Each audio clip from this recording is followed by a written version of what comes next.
बुधवार को पद्मश्री, पद्म भूषण और पद्म विभूषण से सम्मानित मशहूर चित्रकार मरहूम सैयद हैदर रजा के 99वें जन्मदिवस पर श्रद्धा सुमन अर्पित किए गए। इस मौके पर सुबह स्थानीय बिंजिया स्थित कब्रिस्तान में हैदर रजा और उनके पिता सैयद मोहम्मद रजी की कब्र पर चादर पेश की गई। रजा उत्सव में शामिल सभी कलाकार, रजा फाउंडेशन, नमामि आर्ट फाउंडेशन और इनर वॉइस के सदस्य और स्थानीय लोगों ने हैदर रजा को श्रद्धा सुमन अर्पित किए। रजा साहब को श्रद्धांजलि देने पहुंचे भाजपा नेता जयदत्त झा ने कहा कि हैदर रजा की 99वीं वर्षगांठ का रजा फाउंडेशन के साथ सभी स्थानीय लोग और कलाकारों ने मिलकर उन्हें पुष्पांजलि अर्पित की। उन्होंने कहा, रजा साहब की स्मृति में जो रजा उत्सव आयोजित किया जाता है उसमें लोग और बढ़ चढ़कर हिस्सा लें, अपने बच्चों को उससे जोड़ें। रजा साहब ने मंडला जिले का नाम रोशन किया। मैं सबसे कामना करता हूं कि रजा फाउंडेशन के कार्यक्रमों से जुड़ें और कला और साहित्य के क्षेत्र में उनके कार्यक्रमों को गति दें। आज जैसा कि हम सबको जानकारी में है, सर हैदर रजा साहब का 99वां वर्षगांठ है, जन्मदिन है, और इस उपलक्ष्य में रजा फाउंडेशन के साथ हम सब स्थानीय जन और कला प्रेमी उनको श्रद्धांजलि अर्पित कर रहे हैं, उनकी कब्र में चादर चढ़ा के पुष्पांजलि अर्पित करके। और इस अवसर पे मैं आम जनों से भी कहना चाहूँगा कि ये 2-3 दिन का जो रजा साहब की स्मृति में कार्यक्रम आयोजित किया जाता है फाउंडेशन के द्वारा, उसमें थोड़ा सा और बढ़ चढ़ के हिस्सा लें, अपने बच्चों को उससे जोड़ें, आगे भविष्य उसमें उज्जवल है।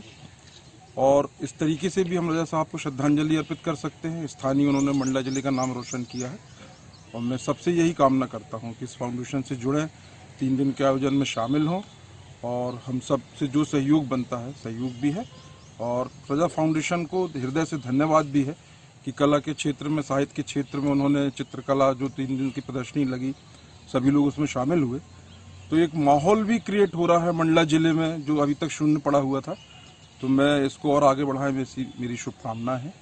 रजा उत्सव के संयोजक योगेंद्र त्रिपाठी ने बताया कि रजा साहब इस मिट्टी की गंध, यहाँ के रंग को लेकर पूरा काम करते गए और संघर्ष करते गए। जंगल और ग्रामीण परिवेश में उनका बचपन बीता, इससे उन्होंने आदिवासी कल्चर और संगीत के माध्यम बनाकर अपनी कला को निखारा, निरंतर काम करते गए और मिट्टी की ही चीज को लेकर वो आगे बढ़ते गए।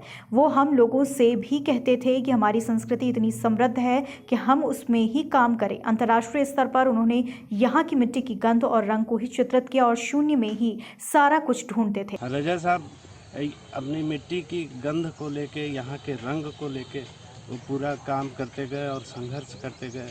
और ये उन्होंने जो जंगल में जो उनका बचपना बीता, जो ग्रामीण परिवेश में बीता और जो आदिवासी कल्चर को, उनके संगीत को वो केवल माध्यम बनाकर पहले जे स्कूल ऑफ आर्ट में गए, फिर प्रोग्रेसिव आर्ट का गठन किया।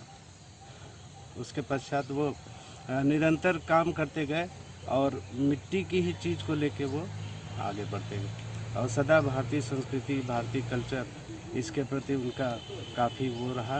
और हम लोग को ही बोलते थे कि इतना समृद्ध है हमारी संस्कृति कि हम उसी में ही काम करें।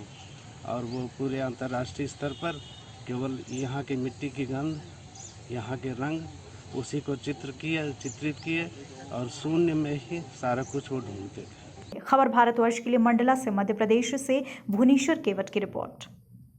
अपने शहर, अपने प्रदेश की ताज़ा खबरों के लिए लाइक करें, शेयर करें, सब्सक्राइब करें और हाँ, बेल आइकन दबाना ना भूलें, क्योंकि खबर हमारी, फैसला जनतंत्र का।